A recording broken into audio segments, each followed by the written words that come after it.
Imagine it's the late 1980s, and you work as an animator at Walt Disney Studios. You've been assigned to Beauty and the Beast, a film populated by talking teapots, candlesticks, and wardrobes that's being pitched as a Broadway-worthy musical extravaganza. You've been assigned to design an uppity clock named Cogsworth, and as you sit down to figure out his myriad facial expressions and physical movements, an unshakable thought runs through your head: this is fine, but I just feel so hamstrung by my medium. This guy's never going to look like an actual clock with a human face. I'm doomed to fail. You'd be glad to know, then, that Walt Disney Studios has set out to remedy everything wrong with the original 1991 Beauty and the Beast by producing a live-action remake of the film.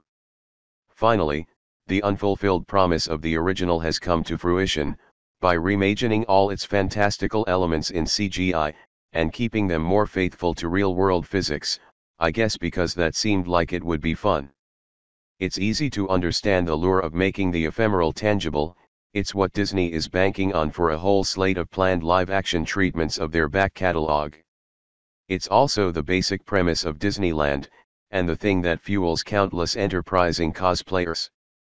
But in the new Beauty and the Beast, the word tangible is egregiously stretched. After a couple musical numbers, it occurs to you that the film you're watching is every bit as animated as the original, but it's somehow turned out less lifelike, despite its considerable technological advantage. You likely know the story: a spoiled prince, Dan Stevens, is turned into a beast, and all his servants into objects, in a curse that will be lifted if he ever learns to love and be loved in return. A rebellious bookworm named Belle, Emma Watson, volunteers herself as his prisoner in place of her eccentric father, Kevin Kline, who has accidentally wandered onto beastly property.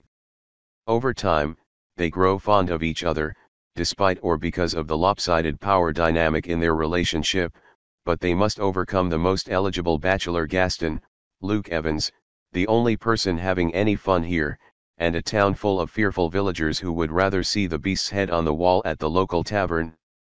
Aside from its production techniques, the film has also sought to update its story for today's social mores.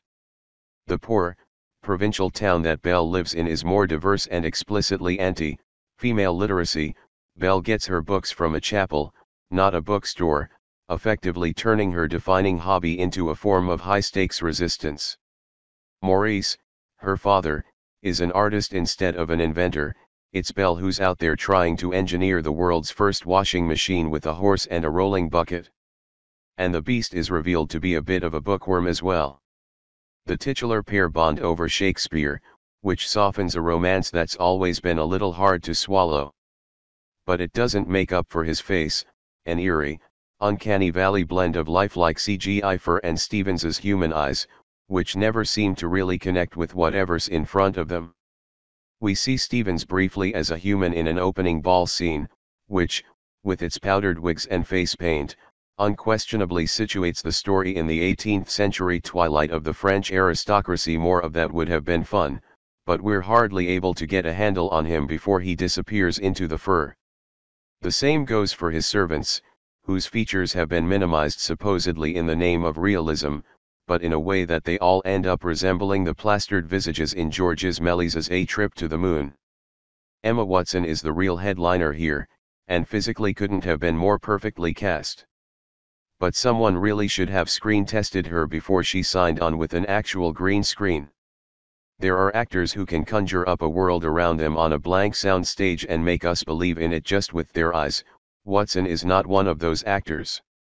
Watching her sing to the hills during the recreation of the iconic Belle reprise, or wander through the ominous ruins of the castle's west wing, not that one, I found myself distracted, wondering where she thought she was walking when she filmed it, what she thought she was looking at. Her singing voice could stand to add a little oomph, but it's the least of the problems in a performance that mostly adds up as a collection of charming poses and furrowed eyebrows. But boy, does she look the part. If only Beauty and the Beast were just a collection of stills, like a fancy Annie Leibovitz spread for some glossy quarterly edition of Disney Adventures.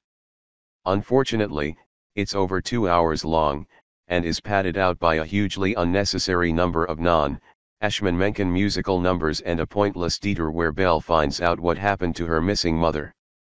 At every turn, the film seems to ask itself if what the original film did was enough, and answers with a definitive no, but hey, at least that clock looked real.